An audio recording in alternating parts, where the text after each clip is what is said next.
பால் குடிக்கிறது ரொம்ப ட்ரெண்ட் ஆகிக்கிட்டு இருக்கு. தேங்காய் பால் குடிக்கிறது நல்லதா கெட்டதா? தேங்காய் பால் யாரெல்லாம் குடிக்கலாம்? தேங்காய் பாலோட சீக்ரெட் ஃபேக்ட் தெரிஞ்சுக்க இந்த வீடியோ ஃபுல்லாக பாருங்கள். தேங்காய் பாலில் ஹெல்த்தி ஃபேட் நிறைய இருக்கிறதுனால குடித்தவொடனே எனர்ஜி பூஸ்ட் ஆகும். மீடியம் செயின் ஃபேட்டி ஆசிட் இருக்கிறதுனால இதயத்துக்கும் மூளைக்கும் பெரிய லெவலில் ஹெல்ப் பண்ணும். அனிமல் மில்க் குடிக்க பிரியம் இல்லாதவங்க இதை ஆல்டர்னேட்டிவாக யூஸ் பண்ணிக்கலாம்.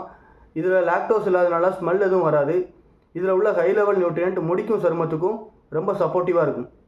தேங்காய் பாலில் கவனிக்க வேண்டிய விஷயம் என்னென்னா, அதிக கொழுப்பு இருக்கிறதுனால இதய நோயாளிகள் இதை குடிக்கிறத லிமிட் பண்ணிக்கலாம்.